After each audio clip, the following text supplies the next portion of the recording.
Hey guys, welcome to Sippin' and Spillin' with Sid from 3 Mississippi. I brought No Way out here so you guys could get a proper look at her. Um, I don't know if you guys can hear. Let's see if I can get her close to my mic. She just purrs constantly. She's absolutely the sweetest. Um, she's been spayed now and she's had a few days of recovery, not quite a week yet. Um, I was going back and forth to the vet a lot this week because of our dog Nash that unfortunately passed this week, despite our best efforts. Um, but little No Way here has been the bright spot in this week. Um, I had gone to dinner one night with some girlfriends. We had planned it like 2 months ago, and I told them I was like, I kind of have to cut the night short because Nash was still sick. I said, but I had to run Frankie to a thing. And so I said, look, we can just go grab dinner real quick and then, I'll bail. And we went to No Way Jose, which is a little Mexican place down here. And a few months ago, when we had gone, this little kitty was running around on the outside patio, just a little stray. And but obviously, she's been used to people, feeding her scraps on the patio and whatever. And I was like, that's it. I got to take her home. I got to do it.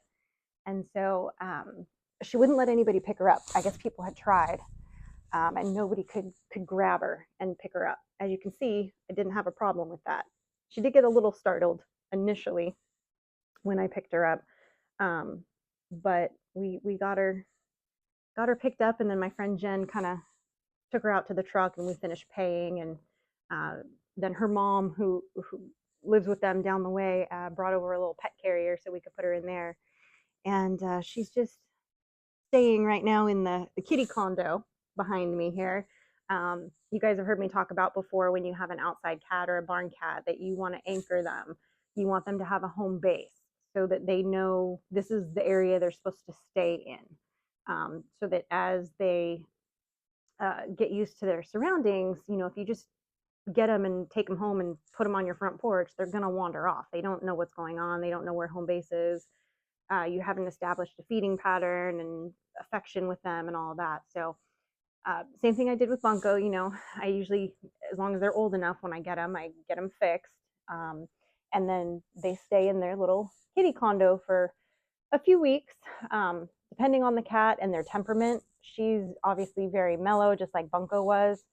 Um, and I'll probably leave her in the kitty condo for about 3 weeks before I start opening the door. And when I'm out here, I'll let her be out here with me. And then I'll put her back up when I go inside. And then I'll do that for about a week.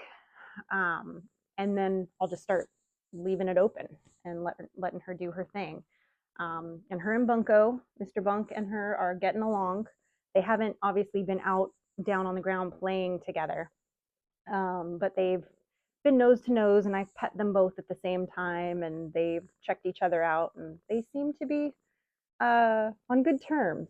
So she's just absolutely a little love, and very much the way Bunko is. And Bunko actually brought me two voles this morning, and it was funny because the one was out there clearly deceased, and he'd left it on the back patio for me.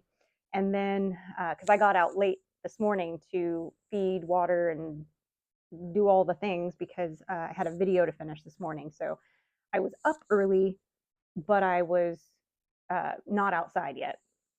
And I hadn't had my coffee yet. So Mr. Bunko was bringing me presents. And then when I came back out to go feed, he had brought another vole up, and I went to go throw a couple scraps that I had forgotten in the kitchen back out to the chickens. And by the time I came back from doing that, which was all of about a minute, he had devoured the other much larger vole, head to tail. So I was like, okay, well, at least you had a snack. So we'll see what kind of mouser this one is. We were kind of laughing. One of the gals that I go to church with happened to be at No Way that night when we scooped her up. And the waitress was really happy that she was getting a home and somebody was taking her in and had managed to grab her. Um, but she'll be the most spoiled barn cat, as you can see. But she's kind of used to city life, I guess you could say. As much of a city as we live in, I mean, to me, it's technically a city, but to me, it's a small town. There's only a few thousand of us, like 3,000 of us that live here.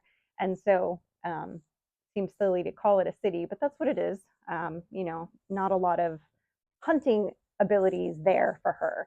So she's been basically surviving off of, chips and salsa and little bits of carne asada and whatever people have been feeding her from the restaurant on the patio.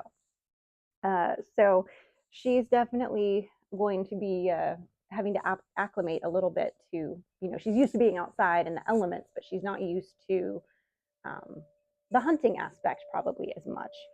So we'll see how she does with that. But you can see she's just a cutie, just an absolute little nugget of cuteness.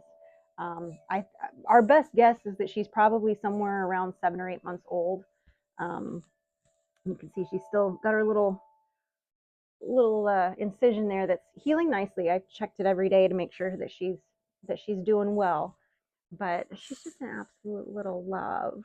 She just lays her head in your hand and just wants love. She's just a doll. So, and Bunko is, I think he's gonna like having a little partner in crime out here. We'll see, but I think that he will. Um, I can picture them both kind of one on each side of my lap while we have coffee in the morning together. I think that's probably going to be a new tradition. So I'm excited for that in a couple weeks once she's really healed up and understands that this is home and we're her people and all of that. So she's a cutie. Hey, I'm a cutie. Yeah, so she's a love. So I'm excited for that. And we got actually quite a bit done. If you checked out yesterday's video, Sunday's release on 3 Mississippi, we actually we got a few things done yesterday that needed done. We've got a few more things we're going to work on today, but we worked on the brooder and feed storage side of the coop until we ran out of materials that we had on hand. So we did have to go make a supply run, and then we needed to, today is youth rifle season opened for deer in our area. So they had meant to put up the blinds this week and do pull the cards and do all the things earlier this week and check the corn feeder and all the stuff. But again, with everything that happened with Nash, some of those things kind of got pushed out till yesterday. So it's one of those videos where it was almost in real time that it's getting posted because all of that was shot on Saturday pretty much. Well, a little bit of it was shot earlier in the week, but most of it was shot Saturday, and then I flipped it around and got it posted for yesterday. So didn't get to really enjoy my fall back gain an hour as much, but that's all right. That goes that way sometimes. But we did get some good stuff done, and we got to have a little bit of a barbecue last night. We've got a fit and hot 2-in-1 little portable camp stove that we wanted to try out, and man, that was pretty slick. I can see how throwing a couple logs in there. It's a little smokeless thing, so I'm excited to use that. Like when we want to just set it up here on the porch and have a little fire, or maybe roast marshmallows. Sometimes we like to sit out here when it's not storming, but when it's kind of a little bit, I guess, technically inclement weather in the winter and in the spring. But it's kind of nice to have a little fire to keep the bugs away, but not have it be so smoky and big. Because we've looked at other fire pits to do out here for that reason, and all of them seem like they would just create too much heat up, out the top. They were too big. This one's like the perfect size for out here for us. So I think that's going to be nice come a little further here into winter, and even now we've just been a little bit busy with things, so we haven't really had a lot of porch hangout time or friends over lately or anything like that. So maybe in the next few weeks, I always say that, maybe in the next few weeks when things slow down, but they never slow down. They just don't. they just continue. But that's okay too. You just got your little feetsies under. I know you're getting hair all over my church clothes, but you know what? It's okay. Yeah, it's okay. Um, I don't care. They got to get washed anyway. It's fine. So I will take kitty cuddles and loves over clean clothes any day. But anyway, guys, got a lot to get done. So I'm gonna have Frankie move a bale of hay over to the pasture where Beulah is, because she still has some grass over there, but I'd like to get that hay bale in there because it's a big round bale. That's not what she's used to having either. So I'd kind of like to get it in there so she can kind of start getting used to it, and maybe being able to nibble on it. We'll have it in an area where, she can kind of get used to it and nibble on it, and where it won't be too far from her water, so that when she, I don't know what's on your ear, something, a little scuzzy scuzz on your ear there. But that way she can kind of get used to it. There is still grass out there on her pasture, but it's starting to get a little bit, starting to not be as much, and she's having to start to really kind of hunt for it a little bit more. So I probably in the next day or so get that moved out for her, and start getting her used to it. And then, today probably work on the coop some more on that brooder side, because as I mentioned in yesterday's video, I do have meat chickens coming the end of January. And then I did, which they're further out, I forget when they're coming. I want to say April. Got some turkeys coming, some white broad-breasteds, which I probably won't keep all of. I might sell some of those, or I might see if my friend Jen wants a couple of them to have, just because I don't need that. You have to do a full order, which is 10. And so I don't know if I want or need 10 turkeys right now. But I don't know. I might go ahead and, I don't know. I don't know yet. We'll see. I'll talk to some of our neighbors and see if maybe they would want, to get a turkey or whatever.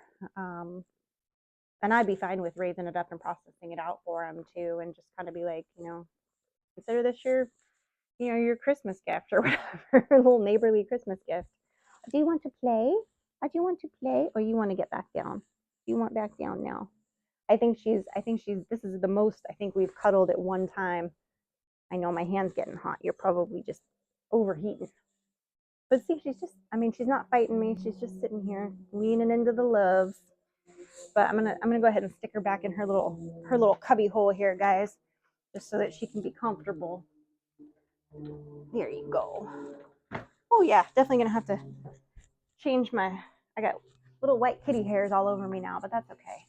Anyway, that's Little No Way, guys. I know I hadn't really fully introduced you to her yet, so you got to really see her this time, but you can see she's a total love. So I'm excited to have her as part of the 3 Mississippi family now. Gotta love a new little fur baby, and in no way, of course, does she, replace Nash in either her duties or her place in my heart. But I do find that sometimes when you lose a pet, when another one comes into your life, sort of the way she did, sort of serendipitously, I don't ignore it. I'm like, okay, God is giving me another little fur baby to take in and love, so that so that I maybe won't be quite as sad, and I can focus my attentions on her a little bit. So she's been, like I said, she's been a real little godsend, a little bright spot right now with that. And then also, it's Christmas movie season in my world. So we've already been in the evenings, now that it's getting so dark out so early. We've been having dinner and watching a Hallmark movie. so so that's been nice. I love this time of year for that reason, and we'll be I got the tree up, but I still got to put my decorations up and kind of get those, get the full complete look, and get my garland up over the entertainment center, and do a few things. I might do that.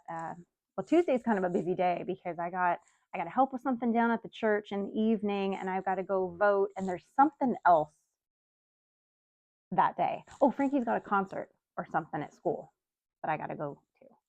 I think that's on Tuesday. And so I got to try to get a little bit filming done on Monday, maybe a little editing if I if I play my cards right. Get a little bit of house choring done. Um, I love to scrub a good toilet. And then maybe maybe not on Wednesday, maybe on Thursday, we can, work on getting the living room finished, put together for the holidays, because I like to enjoy it for as long as possible. We take a little break from it for Thanksgiving, and then we go back to celebrating Jesus. So, I feel like he deserves the extra time. So I like to have that stuff up, and my little nativity I actually leave up all year, and I also leave up another little. It's a Christmas tree nativity that our neighbor who does the fabrication with Ironworks of Houston, Alan, who you've seen on videos before on 3 Mississippi, that he made, that I won in the gift exchange last year. I have that up all year too, just because I think it's so pretty and so well done. It's got the North Star on it, or the Star of Bethlehem, rather. I'm talking about. But I keep that up all year long because it's an interlocking tree. It's really cool. In fact, I bet if you go on his Ironworks of Houston Etsy site, it's probably on there. It's a real, or at least I don't know how many of those he made, but I know I've seen him when he had them at one of the festivals we went to. I believe he had those out too. But he's got different things that he makes that are with that, and it's all steel, and you can paint it or whatever if you want to. But I like the look of just the plain steel and the way it fits together and all of that. I think it's kind of neat. I think it's pretty neat. So, and then how handy to have somebody he's the one that made the row builder for the tractor. Very, very smart guy, very talented when it comes to that stuff, and uh, very, very lucky, very fortunate that we have him so close by, with all the little things that he makes and does, and he's an all around great guy. He actually he reminds me a lot of my dad. I feel like he and my dad would have gotten along smashingly. My dad was really into old cars, and he had a Cobra and all of that, and did the car shows and everything. And Alan's the same way. He's got a bunch of cool classic cars, and he's really into that. And he does all the car shows, and so I think they would have just gotten along smashingly. And they remind me of each other in a lot of ways, and I think they look a little bit alike. There's certain mannerisms that I'm like, gosh, he really reminds me of my dad. But anyway, that was a different rabbit hole that you all probably don't need to know, but there it is. So there you go. But anyway, guys, I'm gonna let you go on this fabulous Monday. It's obviously Sunday here for us, but um, hope that we are able to have a blessed rest of our Sunday, and enjoy some fellowship with our neighbors, and get some work done on the brooder side of the coop for impending birds that will be coming in the next couple of months. And I hope you continue to have a blessed week. I hope you're kicking it off right. And as always, guys, safety's off.